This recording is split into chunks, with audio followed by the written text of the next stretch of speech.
Ang Santa Maria Maggiore, isa sa tawag na 4 major papal basilicas.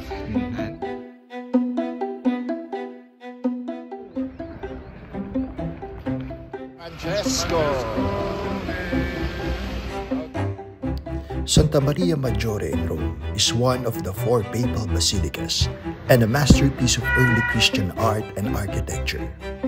Founded in the 5th century, it celebrates the Virgin Mary's title as Mother of God, defined at the Council of Ephesus.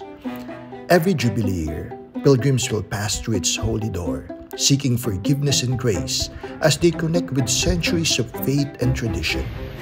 Santa Maria Maggiore stands as a timeless witness to God's mercy, embodying the Jubilee's theme of hope and unity.